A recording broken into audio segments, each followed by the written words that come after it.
안녕하세요. 책 읽는 오로라입니다. 오늘 준비한 작품은 신봉순 작가님의 단편소설 피타고라스 삼각형입니다.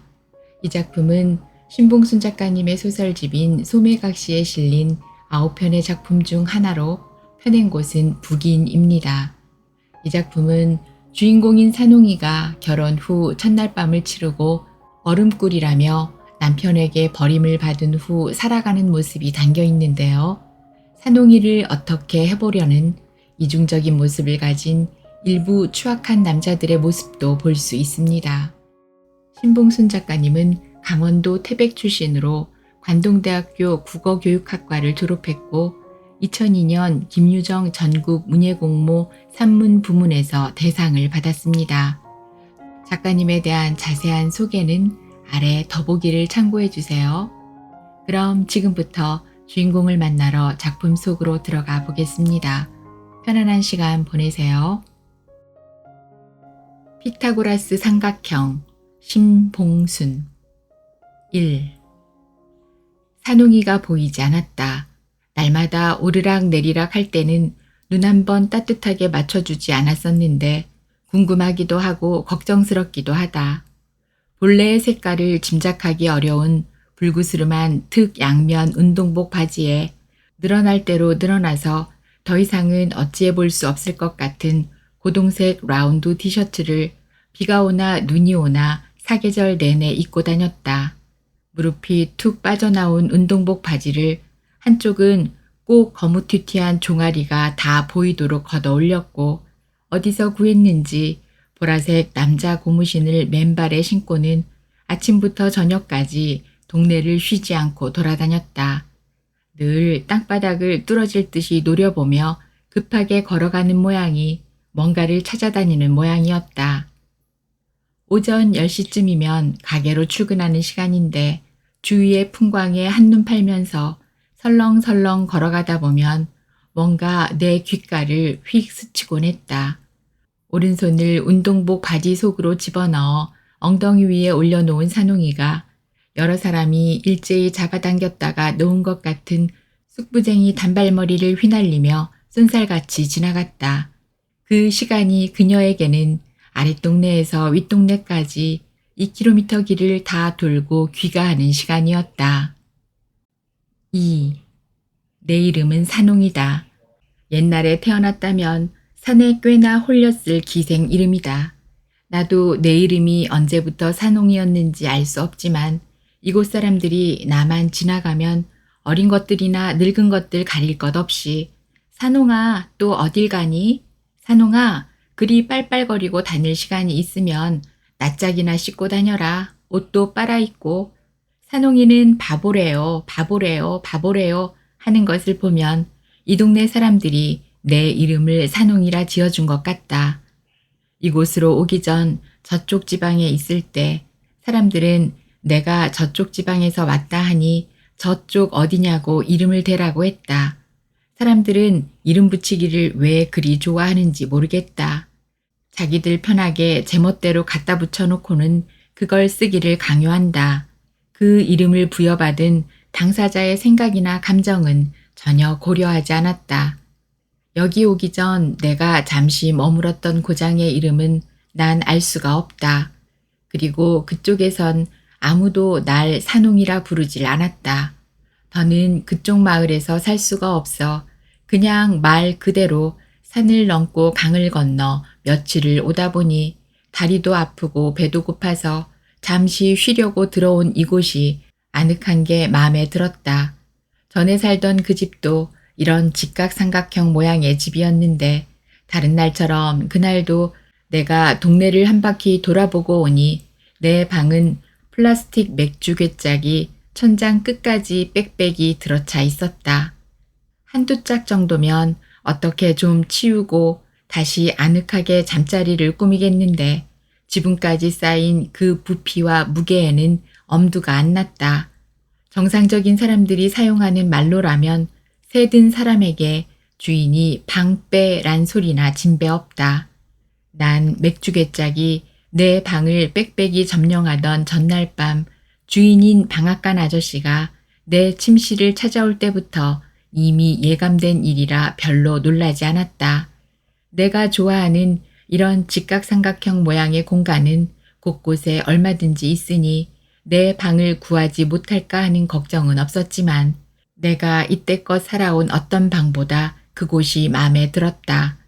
벽을 사이에 두고 떡방앗간이 있어서 덜컹거리는 기계 소리로 시끄럽긴 해도 떡 찔 때 수증기와 함께 묻어나오는 구수한 냄새와 그 온기로 내 방은 밤이나 낮이나 훈훈하고 달콤했다. 그리고 한창 방앗간이 영업 중인 낮에는 나도 내 볼일을 보러 나가는 시간이고 보면 소음 공해랑 나랑 상관이 없었다. 매운 고춧가루 냄새도 밤새도록 스팀을 틀어놓은 양 훈훈한 내 방의 조건에 비해서는 참을만 했다. 이래저래 그 방이 맘에 들어 내 딴엔 조금 신경을 썼었다.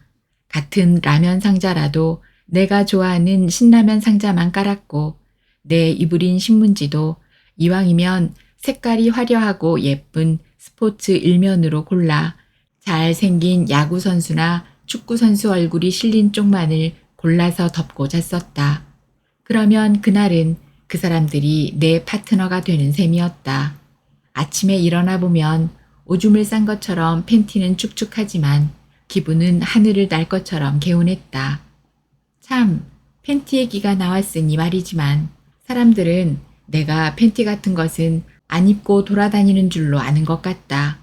내가 입고 다니는 입성이 이렇다 보니 지레 짐작하는 것 같은데 나로 말하자면 내가 제일 신경 쓰는 옷이 팬티다. 그 이유는 나중에 기회가 되면 밝히겠다. 3. 오후가 되면 을에 동네 여자들이 모이는 장소가 있었다.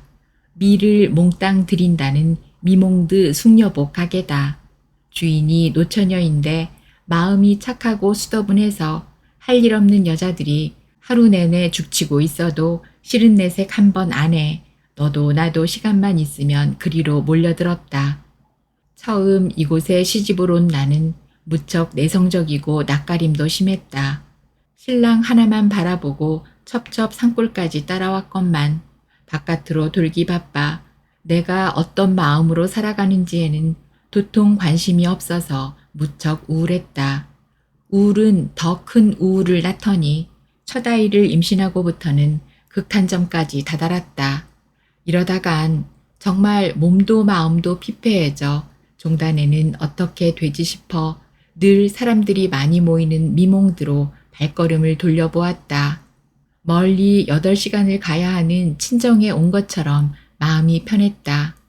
5-6명의 여자들이 모여 떨어대는 수다도 속으로는 경멸할지언정 일단은 즐거웠다. 주로 동네에 돌아다니는 이야기나 남의 결점을 흉보는데 자기 눈에 들보는 차치하고 남의 눈에 들어있는 가시에 대해 이러쿵 저러쿵 씹어댔다. 우울증이 벼랑 끝까지 간 나도 그 순간만큼은 나 정도는 아직 살만하구나 싶을 정도로 위로가 되었다. 이 고장은 닷새마다 시장거리를 중심으로 5일장이 섰다. 근방의 면 동네를 장날만 골라다니면서 장사를 하는 장돌림들은 장이 서는 날에는 아침 일찍부터 몰려와 이미 정해진 그네들 자리에서 물건을 펴고 있었다. 나흘 동안 쥐죽은 듯이 조용했던 거리가 일시에 그런 장꾼들로 인해 수런수런 활기가 돌았고 이곳 사람들도 덩달아 바빠졌다.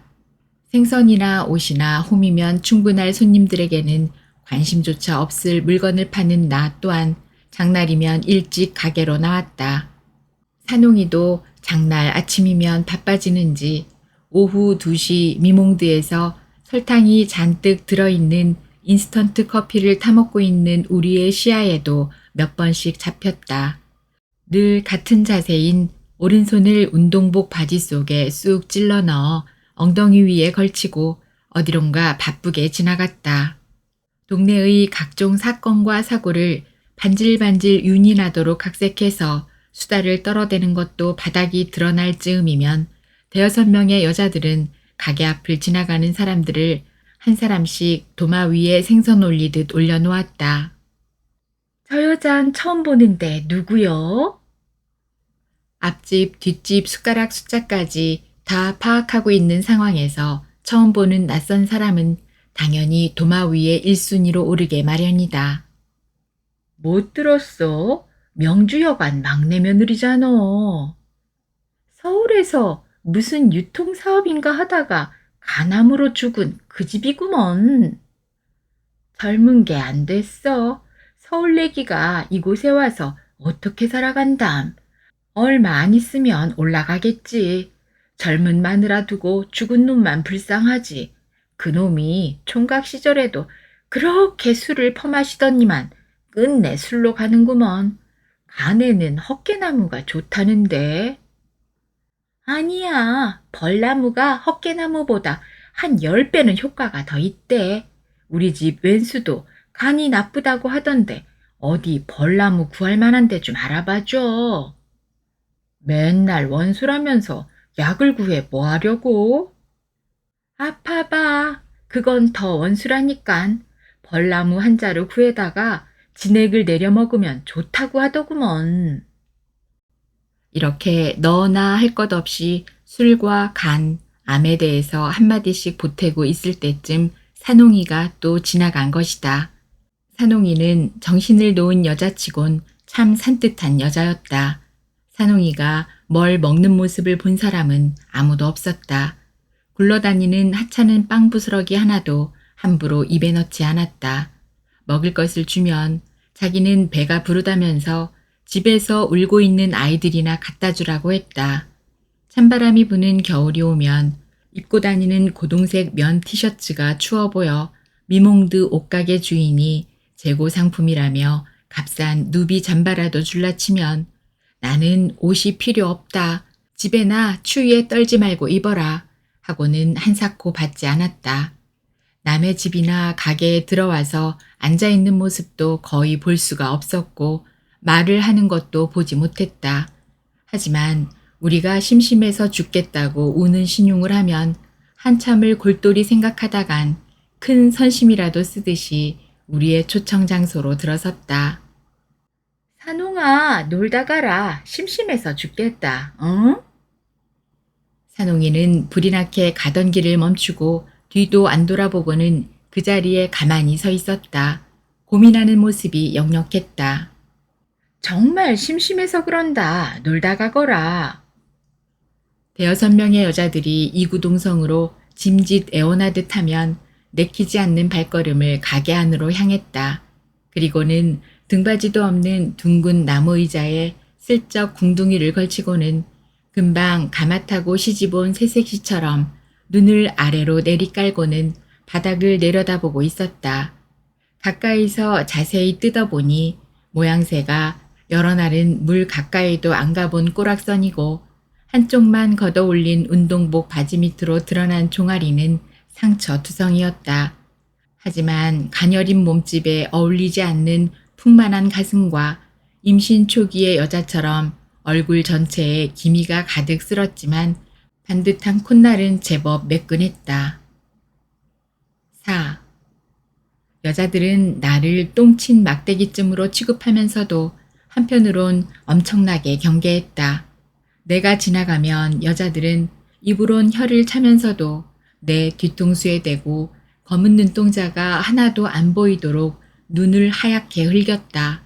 질투가 득식을 꿈틀거리는 시선을 뒤통수에 가득 느끼면서 걸어가는 맛도 꽤 괜찮다고나 할까. 아, 참, 방앗간 아저씨 얘기를 한다는 것이 그만 옆길로 샜다. 나는 이렇게 살고 있을 망정 잘생긴 축구선수를 이상형으로 생각하는 사람이다. 한동안 그의 얼굴이 대문짝만하게 나와 있는 신문만 덮고잤다. 그러나 어느 날 그가 나를 배신하고 키만 멀대같이 큰 여자와 결혼을 해버렸다. 상아색 모피 코트를 입은 그녀와 손을 흔들고 찍은 사진이나 하얀 민소매 원피스에 검은 선글라스를 쓴 얼굴에 입을 맞추는 등 채신머리 없는 행동을 하는 사진만 나와서 마음이 좋지 않았다.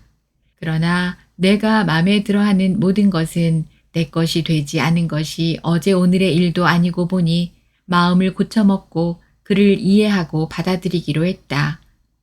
대머리 방앗간 아저씨는 난쟁이 똥자루만한 키에 배가 볼록 튀어나왔다. 번들거리는 정수리에 필사적으로 매달린 두세 가닥의 머리카락은 온갖 먼지와 기름기로 인해 그 머리통을 내 코 밑에 바싹 들이밀라 치면 욕지기가 나올 것 같아서 억지로 참아야 했다. 똥 묻은 개가 겨 묻은 개 나무란다고 내 머리카락도 만만치가 않지만 난 나대로 피치 못할 사정이 있으니 그렇다 치고 그것은 정말 더러웠다. 난 내 침실을 찾아오는 남자들을 솔직히 말해서 내치고 싶지가 않았다.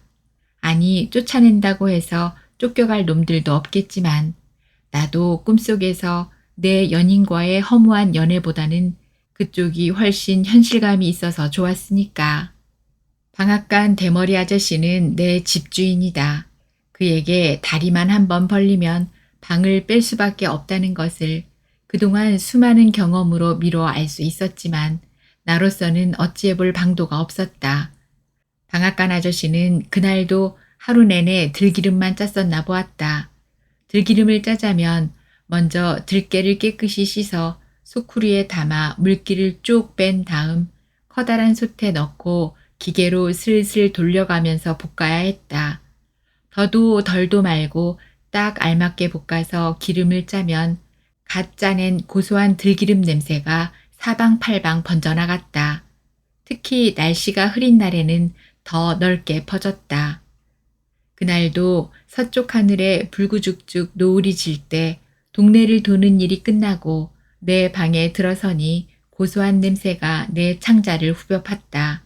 공원에 있는 쓰레기통에서 일회용 도시락에 몇 개 남겨진 김밥을 발견한 것도 행운이다 싶었는데 후식으로 고소한 들기름 향까지 맡게 되다니. 난 내심 기분이 좋아 내 잠자리인 신라면 상자를 다시 잘 깔고 웨이브진 머리카락에 머리띠까지 한 내 연인도 한번 쳐다보고 잠을 청하려는 순간 시커먼 그림자가 나를 냅다 눌렀다. 아니, 고소한 들기름이 먼저 나를 덮쳤다. 난 반항도 안 하고 소리 지를 생각도 없었는데 그는 두툼한 손으로 내 입을 틀어막고는 나머지 한 손으로는 솜씨 좋은 땅꾼 뱀 껍질 벗기듯이 내 아랫도리를 한 번에 벗겼다. 난 관계를 갖기 전에 전의를 더 좋아하는 편인데 그는 아무 사전 통보도 없이 내 안으로 사정없이 돌격해 들어왔다. 준비된 일꾼, 준비된 대통령 하는데 나야말로 준비된 여자인 셈이다. 내 깊은 그곳은 항상 우물처럼 물이 넘쳐 흘렀다. 그는 더러운 기름손으로 숨도 못 쉬게 내 입을 틀어막으면서 주체할 수 없는 신음을 어쩌지 못해 뜨거운 입김과 함께 내 귓구멍에 쑤셔 박았다. 소문대로 찰떡이구먼. 벽 너머 어디쯤 있을 마누라 때문일까. 볼일을 다 보고 허둥거리며 꽁지가 빠지게 달아나면서 한마디 툭 내뱉는 것도 다른 남자들과 하나 다를 것이 없었다. 오. 산웅아, 그리 바깥잠을 자면 안 무섭나? 무섭긴 내가 얼란가 하나도 안 무섭다. 아니, 그게 아니고 사내들이 같이 자자고 안 덤비더나 그 말이다. 내가 보니까 씻지 않아서 그렇지 씻기만 하면 예쁜 얼굴 아이가. 저통도 탱글탱글하고 자고로 물건 달린 사내들이란 지 옆엔내만 아니면 바위에 조각지가 달렸다 해도 덤벼들 종자들인데 미친년이라지만 아마 줄을 섰을 거다. 안 그렇나? 칭찬인지 걱정인지 종잡을 수 없는 말에 산홍이는 눈만 내리깔고 있다가 아무래도 대답을 해야 풀려나리라는 것을 아는지 내뱉듯 입을 열었다. 그래, 매일 밤 줄 섰다. 그것 봐라, 내 그럴 줄 알았다. 마치 큰 비밀이라도 알아낸 양 여자들은 호들갑을 떨어댔다. 산홍아, 우리 비밀은 꼭 지킬 테니까 누구누구 오는지 우리한테만 살짝 일러주라. 혹시 이 아줌마 신랑은 안 오더나? 옆에 앉아서 산홍이 입만 쳐다보고 있는 신발가게 여자의 옆구리를 쿡 찌르며 은근히 물었다. 하지만 산홍이는 다른 대답은 뚱하게 잘 하면서도 이런 질문엔 입을 꼭 다물고 숫제 못 들은 척했다. 여자들은 이번에도 정보를 캘 수 없을 것 같았는지 얼굴들이 셀쭉해 있었다. 산홍아, 그거 할 줄은 아나? 그냥 익은 밤송이처럼 다리만 쩍 벌리고만 있는 거 아니냐? 여자들은 조금 전의 셀쭉함을 얼른 수습하고 웃음까지 흘리면서 착착 감기며 물어보았다. 나도 다 할 줄 안다. 묻지 마라. 산홍이는 화가 단단히 났는지 얼굴까지 벌개지면서 버럭 소리를 질렀다. 산홍아, 그럼 젊은 놈과 늙은 놈 중 누가 더 좋은 것 같나? 늙은 놈은 은근하고 기술이 좋지만 아무렴 젊은 놈에 될까?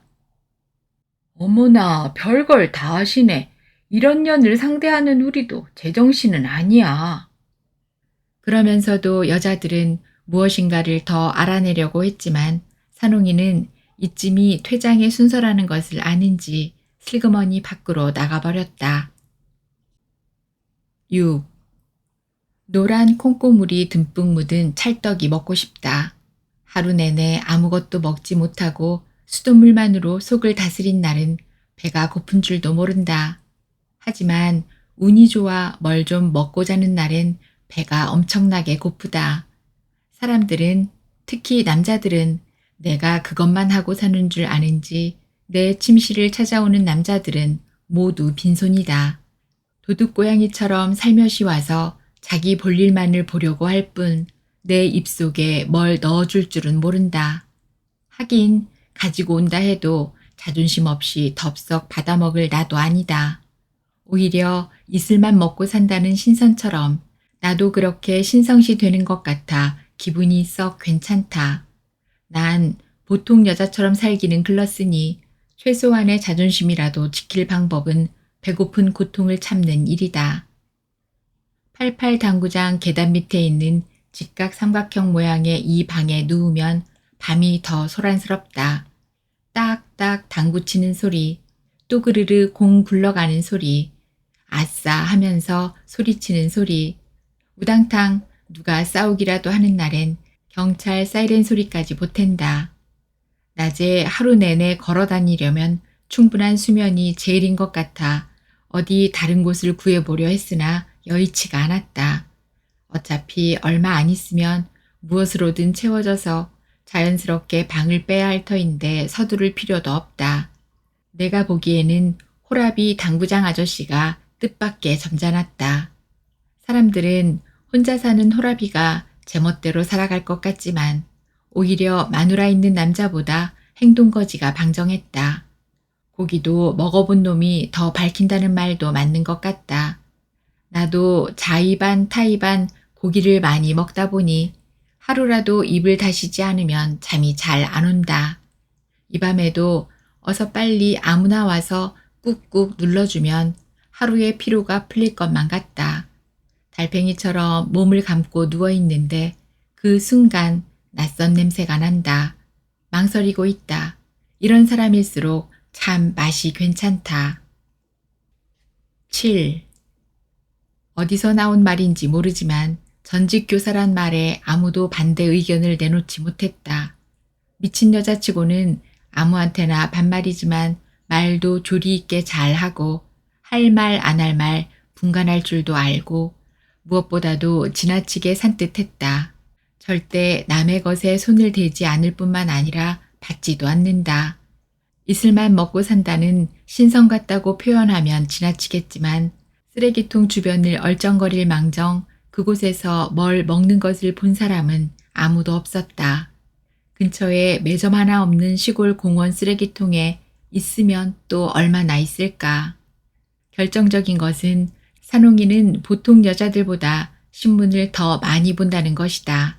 특히 스포츠 신문을 좋아하는지 88 당구장 계단 밑에 있는 그녀의 방에는 스포츠 신문들이 가득하다. 산홍이가 신문을 읽은 모습을 본 사람들은 한마디씩 했다. 진짜 선생님이었나 보네.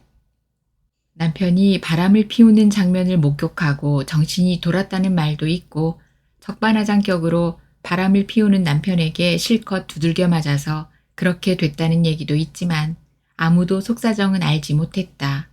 다만 어느 날 조용한 이곳 시골 장거리에 새벽 안개처럼 슬그머니 스며든 것만은 사실이었다.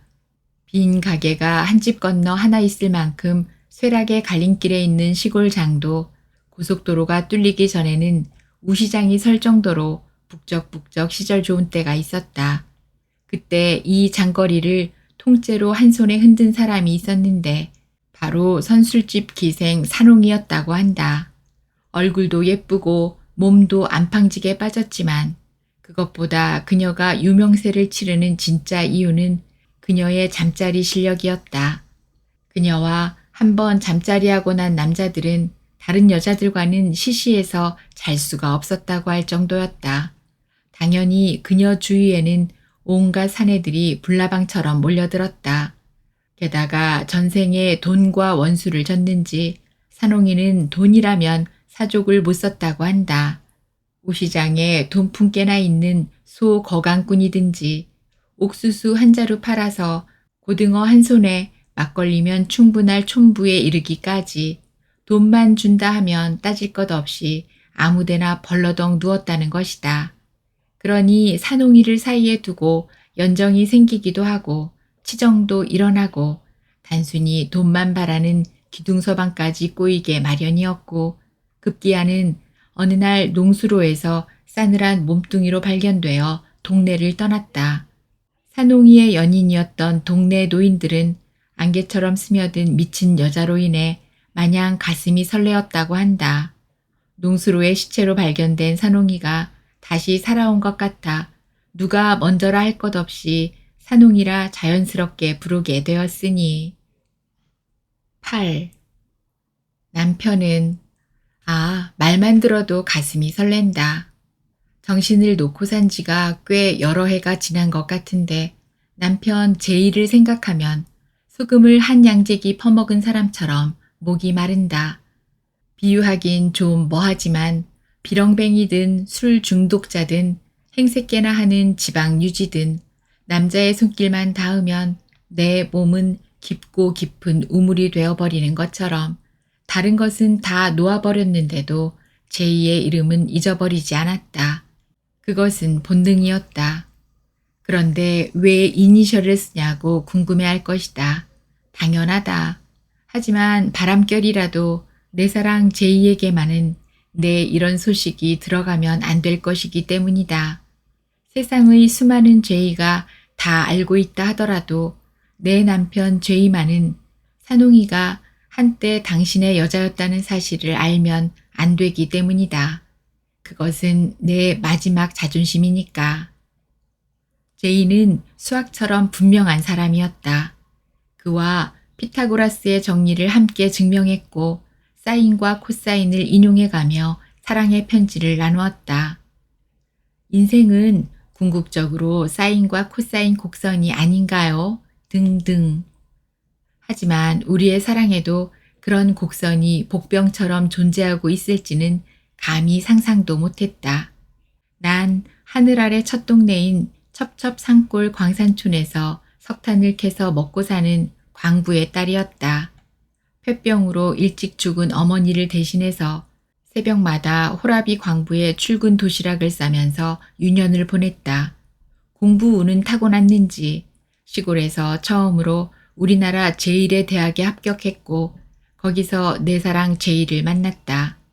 아버지는 내 학비를 위해서 두더지보다 더 땅속 깊게 막장까지 들어가서 석탄을 캐야 했고 나도 내 처지를 생각해서 돈이 안 드는 피케 셔츠에 청바지 그리고 긴 생머리로 일관했다. 하지만 내 이런 모습이 도시의 화려한 다른 여학생들과 구별이 되었던지 그는 불도저처럼 애정공세를 퍼부었다. 수학을 좋아하는 사람이라 나를 배신할 것 같지는 않았다. 왜 그를 만나면서 배신이란 글자가 먼저 들어왔는지 알 수가 없다. 동물처럼 감각이 발달하지 못해 미처 알 수가 없어서 그렇지 운명은 어쨌든 정해져 있는 것 같았다. 아니면 예정된 것을 거스르려다가 더 큰 소용돌이 속에 빠져버렸는지는 몰라도 죄인은 나를 자기 무릎에 앉히길 좋아했고 같이 미분과 적분을 풀면서도 한 손은 꼭 내 허리나 허벅지를 감고 있길 좋아했다.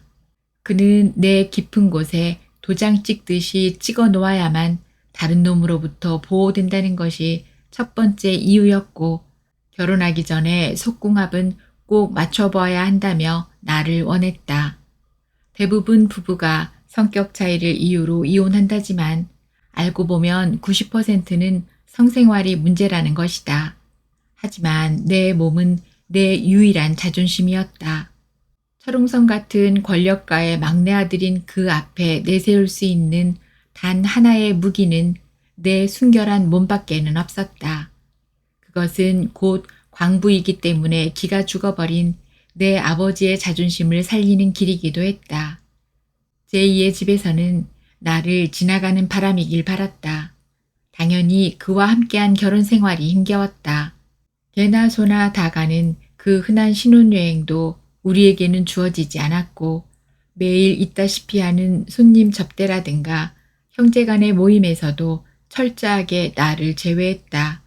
숫째 형제들끼리는 이러 영어가 모국어라도 되는 양 한국말은 한마디도 섞지 않은 말을 저희끼리 주고받으면서 희희낙낙했다.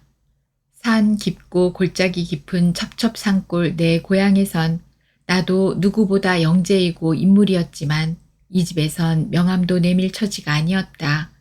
철저히 이방인으로 취급했기 때문이다.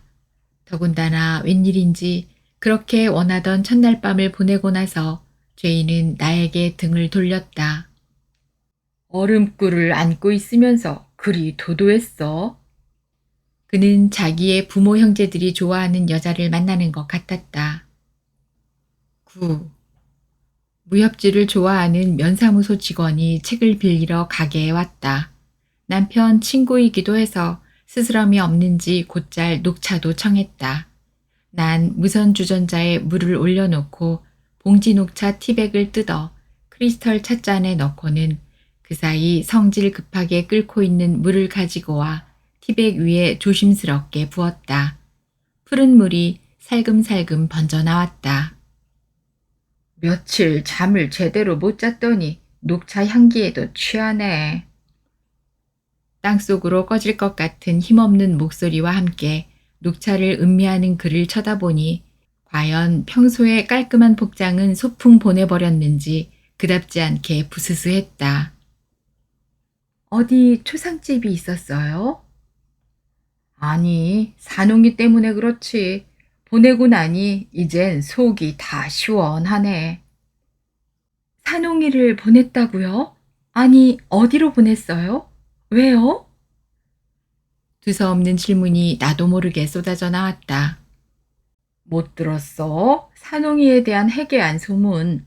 그동안 얼마나 골치가 아팠는지 공무원 생활도 못 해먹겠다니까.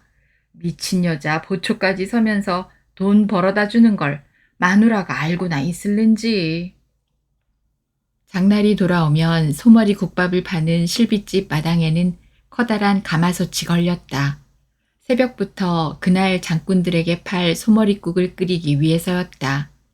산옹이 러브스토리는 그 소머리 국밥처럼 나날이 부글부글 끓어 넘쳤고 그와 정비례로 산옹이의 은밀한 그것에 대한 말들도 점점 비대해져 갔다. 쫄깃한 찰떡 맛의 비유는 이미 고전이었다. 살모사 아가리와 같아서 물리면 도저히 헤어날 수 없다고들 하면서도 불나방처럼 덤빈다고 했다. 급기야는 면사무소 사회복지과에서 그녀를 주시하기 시작했다. 바깥잠이 원인인 것 같아서 침식을 해결해 줄 수 있는 방 한 칸을 마련해 주었지만 한눈만 팔면 어느새 당구장 계단 밑에 가서 달팽이처럼 웅크리고 있다고 했다. 산부인과에 3번이나 데리고 가서 임신 중절 수술을 시켜주다가 급기야는 반영구적인 피임기구인 루프를 끼워주었다고 했다. 마누라 애 뱄을 때도 산부인과 한번 가본 일이 없는 내가 산홍이 때문에 산부인과 구경을 다 해보았다고 너스레를 떨어대는 그에게 다시 물었다. 산홍이를 어디로 보냈는데요? 산부인과에서 산홍이 몸에 루프를 끼워주고 온 날 밤부터 사회복지사는 며칠 작정을 하고 그녀의 방을 감시해 보기로 했다. 산홍이를 괴롭히는 범인을 색출해서 혼낼 작정이었는데 단 이틀 만에 두 손 두 발 다 들고 철수해 버렸다고 했다. 하룻밤에도 몇 명씩 그녀를 찾는 남자들은 우리 주위에서 이름만 대면 다 잘 아는 행세께나 하는 남자에서부터 길바닥을 자기 안방처럼 널브러져 자고 다니는 술주정뱅이까지였고 연령층도 어린 학생에서부터 노인에 이르기까지 다양했는데 산홍이는 단 한 사람도 거부하지 않고 맞이하더라는 것이다. 결국 시에 있는 장애인 보호시설로 산홍이를 보내는 방법이 사회복지사가 택한 최상의 방법이었다고 했다. 사회복지사가 가장 혀를 내두른 것은 자신의 전 상사 때문이었다고 했다. 지금은 퇴직하고 조용히 살아가는 그야말로 인품으로나 학식으로나 빠질 것이 없는 전 군수까지 산홍이의 방문을 두드리는 것에는 정말 할 말이 없었다고 했다. 10. 그 남자가 전직 군수님이었다고? 그래, 그럴 것 같았다. 사람은 1000명이면 1000명, 10,000명이면 10,000명, 그 냄새가 같은 사람은 하나도 없다. 길바닥에 굴러다니는 비렁뱅이면 꼭 그만큼 비렁뱅이 냄새가 나고 무릎까지 오는 장화를 신고 배추밭에 농약을 뿌리는 농부에게는 꼭 그만큼의 농부 냄새가 나게 마련이다. 일주일에 한 번꼴로 마치 일수놀이를 하는 사람처럼 정확하게 내 방문을 두드리는 그 남자는 시큼털털한 술주정뱅이 냄새도 아니고 강에서 막 작살로 장어를 찍다가 달려온 비린냄새도 아닌 잘 익은 먹자두 냄새가 났다. 잘 익은 먹자두를 옷자락에 대충 문질러 한 입 베어 물면 새콤달콤한 맛과 함께 시뻘건 핏물이 턱 밑으로 뚝뚝 떨어진다. 옷에 떨어지기 전에 닦아내면 별 문제가 없는데 시뻘건 과즙이 옷에 떨어졌다 하면 그날은 엄마에게 혼나는 날이었다. 내가 남자라면 이유 불문하고 가리지 않았는데 그 남자만큼은 거부하고 싶었다. 마치 먹자두 먹다가 그 과즙을 하얀 블라우스에 묻혀서 혼날까 겁내던 어린 시절의 나처럼 그 남자가 그냥 무서웠다. 처음 그 남자가 내 침실을 찾아온 날은 기나긴 여름 장마가 끝날 즈음이었다. 그날도 하루 내내 비를 맞으며 돌아다니다 보니 내 꼴은 내가 봐도 두 눈을 뜨고 바로 바라볼 수 없는 몰골이었다. 비를 쫄락 맞은 쑥부쟁이 단발머리는 더러운 먼지와 함께 머리에 찰싹 붙어 있었고 빗물이 뚝뚝 떨어지고 있는 고동색 면 티셔츠와 운동복 바지도 끈끈이 주걱처럼 온몸을 휘감고 있었다. 더군다나 오랜 장마로 내 침실의 라면 상자마저 눅눅해져서 상자를 걷어보면 다리 많이 달린 징그러운 벌레들이 셀 수 없을 만큼 많이 오글오글 모여 살고 있었다. 이놈들도 나를 무시하고 이렇게 몰려드는구나 싶었다. 바로 그때 핏물 같은 붉은 물이 줄줄 흐르는 먹자두 냄새를 풍기며 그 남자가 왔었다. 난 달팽이처럼 몸을 최대한 둥글게 말고 그 남자의 뜨거운 손을 거부했다. 그 남자는 그것이 나의 여자로서의 앙탈쯤으로 생각하는지 주제 파악 못하는 미친년이라며 욕을 퍼부었다. 난 죽은 듯이 숨도 안 쉬고 달팽이처럼 자라처럼 고집스럽게 속살을 숨기고 있자 그 남자는 내 엉덩이를 축구공 다루듯이 마구 찼다. 하지만 나도 내 생활이 이렇다 보니 웬만한 매에는 눈도 끔쩍 안 했다. 거리의 온갖 소리를 다 집어삼킬 듯한 세찬 빗소리로 내가 두들겨 맞는 소리도 그 빗소리에 흡수되었다. 그 남자는 힘 닿는 대로 때리고 차고 했지만 둥글게 말린 내 몸을 풀 수가 없자 휑하니 밖으로 나가버렸다. 안도의 한숨을 쉬며 입안에 흐르는 들쩍지근한 피를 미처 다 삼키기도 전에 그 남자는 다시 들어왔다. 자라목을 강제로 빼내기 위해서 낚싯줄로 자라목을 묶어 힘껏 잡아당기듯 내 목덜미 밑으로 시퍼런 식칼을 쑥 들이대었다. 먹자두 같은 핏물이 뚝뚝 떨어지는 그 남자의 눈을 똑바로 바라보면서 그를 맞이할 수밖에 없었다. 그리고는 일수쟁이처럼 일주일에 한 번꼴로 식칼을 신문에 둘둘 감고 내 방을 찾아왔다. 쏙 들어간 자라목을 빼내자면 낚싯줄이면 되지만 이상하게도 그 남자한테는 매번 식칼이 내 턱 밑에 바싹 들어와야만 동그랗게 말린 내 몸이 풀어졌다. 중절 모자를 벗어 옆에 놓고 식칼을 들이대고 아주 여유롭게 볼일을 보고 나서는 꼭 주머니에서 빗살이 촘촘한 빗을 꺼내 반백의 머리를 빗고는 중절모를 다시 썼다. 그러면 조금 전에 살기는 어디로 가버렸는지 없고 선거 유세장에 가서 한바탕 연설하고도 남을 모습으로 변신이 되어버렸다. 한 달에 2번씩 오는 중풍 걸린 노인도 내가 내켜하지 않는 인물이었다. 오른쪽은 발끝에서부터 얼굴까지 마비되어 왼손에 등산 지팡이를 짚고 오른발을 질질 끌고는 내 침실을 방문했다. 성대도 마비되었는지 갸릉갸릉 가래 끓는 소리를 내면서 둥글게 말고 있는 내 엉덩이를 지팡이로 툭툭 쳤다.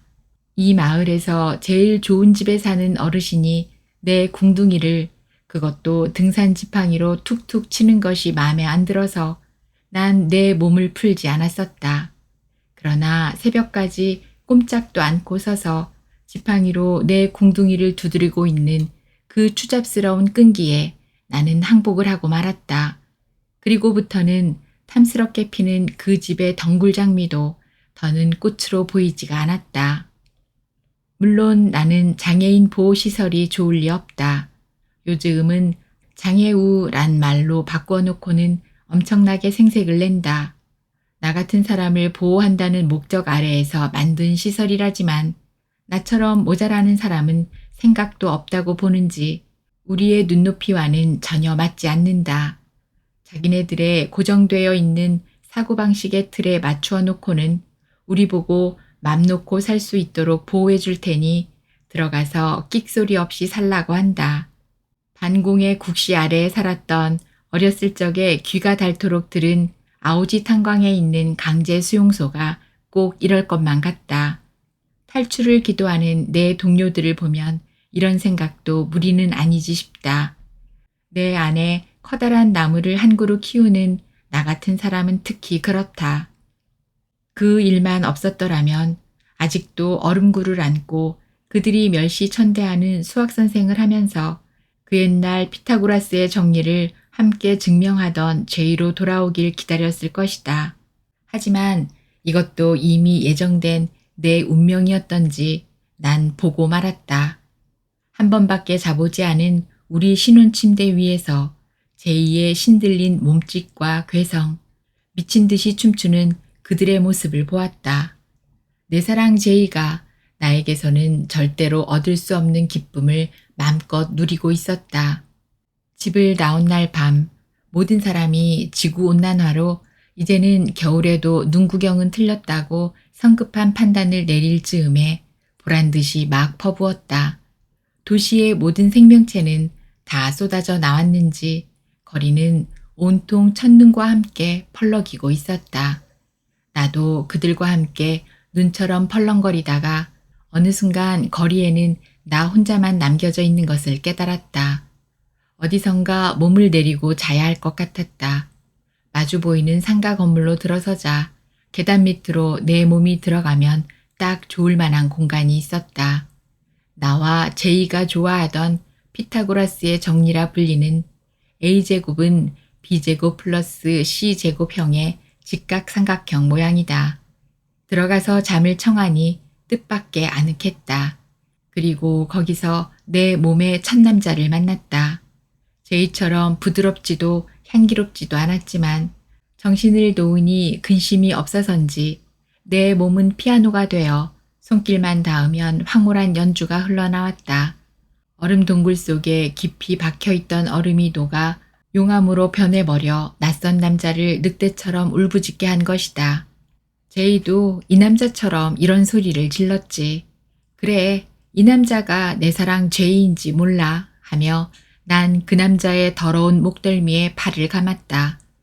난 내 안에 제이라는 커다란 나무를 한 그루 키우고 산다. 나무를 잘 키우기 위해서는 매일 거름을 주고 물을 주어야 한다. 내 아버지는 자식 덕에 팔자피나 했다가 오히려 자기가 걸림돌이 된 것 같아 죄인처럼 지내다가 이것 또한 예정된 시나리오인지 두더지처럼 막장 굴 속에 영원한 집 한 칸을 마련했다. 나는 제이가 선물해준 이 속옷이 떨어져서 더는 못 입을 정도가 될 때까지만 나무를 키울 것이다. 가난한 나에게 늘 무엇인가를 사주길 좋아하던 제이는 특히 속옷에 집착을 많이 했다. 자기 손으로 매일 속옷을 벗기면서 잠들고 싶다고 입버릇처럼 얘기한 것을 정신을 놓는 시점에서도 용케도 기억해 몇 장 들고 나왔다. 입고 있는 이것이 도저히 입을 수 없으면 내 나무도 더 이상은 안 키울 것이다. 그 전에 잃어버린 한 장의 팬티를 찾을 수 있다면 더 연장되겠지만 오늘도 하루 내내 돌아다니며 찾아봤지만 헛수고였다. 아무래도 내일은 울타리 밖으로 나가봐야 할 것 같다. 오늘 들으신 작품은 신봉순 작가님의 단편소설 피타고라스 삼각형입니다. 오늘도 함께 해주셔서 고맙습니다.